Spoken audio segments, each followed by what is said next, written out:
in sea levels. And one of them is Miami. Sea levels, we're told, could rise by nearly 6 feet by the end of the century, and the average elevation in Miami is 6 feet above sea level. So what do they do? The mayor, Francis Suarez, has just arrived here in Europe, in the Netherlands, to see how the city of Rotterdam has been adapting.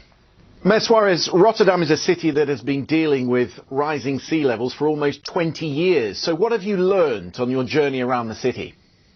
What Rotterdam does that the city of Miami has yet to implement is they're using public spaces for reservoirs, and they are learning how to convert water, which some would consider to be a liability, into an asset, as something that they can live with and deal with, particularly with major flooding events. In Miami, we have different kinds of phenomenon. Our phenomenon are mostly based on hurricanes, storm surges, which is actually the hurricane pushing the water over our seawalls into the land. And then we have twice a year what they call dry day flooding, or king tide flooding, where the tides will actually pull the water from our porous subsoil up, and we'll have flooding with no rain. We define ourselves as what we call above the ridge and below the ridge. We have a natural ridge that elevates the city to about 20 feet.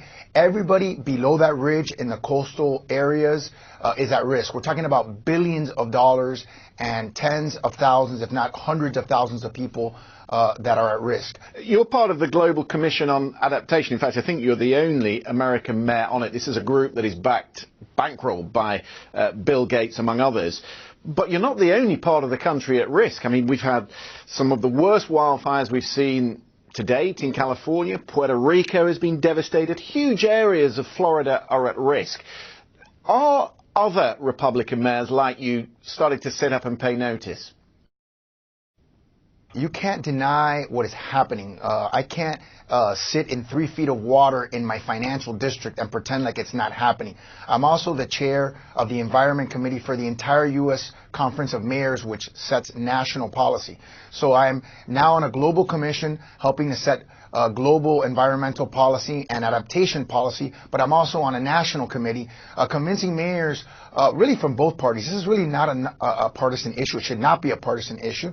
And the president is making it a deeply partisan issue. I'll read you his recent comments. I think something's happening on climate change. I don't know that it's man-made. I don't want to give trillions and trillions of dollars to it. I don't want to lose millions and millions of jobs. Cities like yours, in fact, the world at large, has no chance of meeting these targets if the Commander-in-Chief, Donald Trump, is going to treat it as a partisan hoax. I departisanize it, I depoliticize it, by taking away some of the rhetoric and not focusing as much on causality as I am focusing on what's actually happening. How many jobs would we lose if the insurance industry decided to stop insuring properties in the city of Miami? How many jobs would we lose if a hurricane came in and leveled our city? How much would the federal government have to spend in FEMA reimbursements, which they've had to spend, billions of dollars in FEMA reimbursements post, just from our last hurricane season. So I think for us, we're focusing on adapting, we're focusing on front-end infrastructure investments so that we can avoid some back-end costs. He's a real estate guy. He has multiple real estate properties in South Florida, and he has to know, just based on the insurance that he's paying on his properties, that his properties are vulnerable. Exactly, Mar-a-Lago, Doral, and he's got several Trump properties in South Florida.